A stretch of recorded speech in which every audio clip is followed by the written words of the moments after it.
बंदर और लड़की खूब मेहनत करके डेजर्ट में एक घर बनाते हैं। ये बंदर दूर दूर से भोजन और पानी लाता है, तो लड़की भी बहुत मेहनत करके ईंटों को लाती है और फिर घर बनकर तैयार हो जाता है।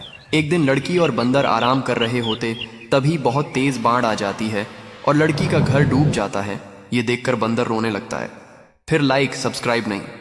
कभी ऐसा भी हो रूबरू तुम बैठो हमारी आंखों से जरा खुद को देखो, कभी ऐसा भी हो।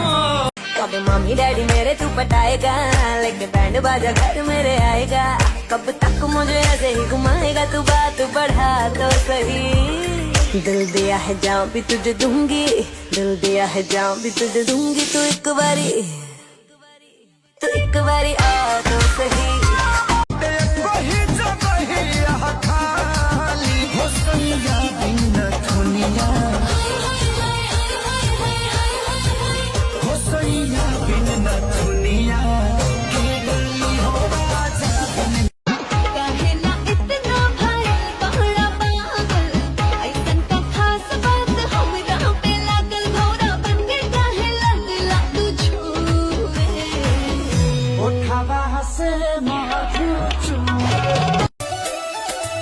साधन में जुबना बाटे लौट के फिर ना आवे, चलो लौट के फिर ना आवे।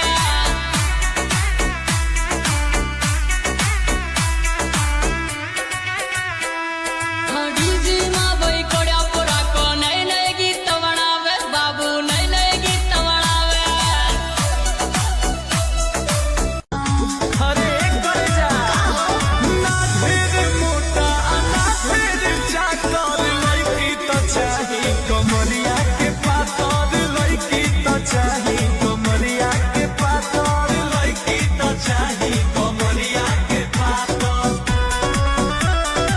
जेकर सजना हो परदेसी वो करे गारात बुझाला बेसी।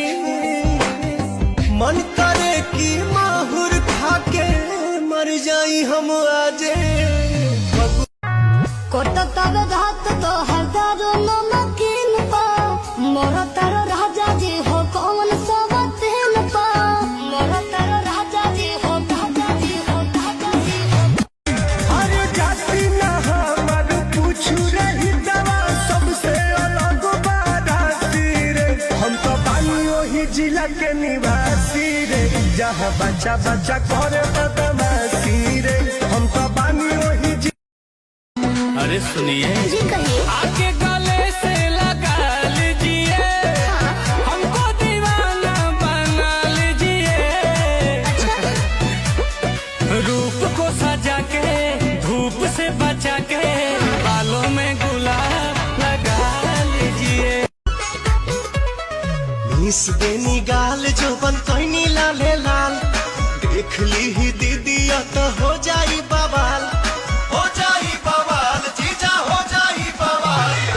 मिस देनी गाल जो बन कोई लाले लाल, देख ली ही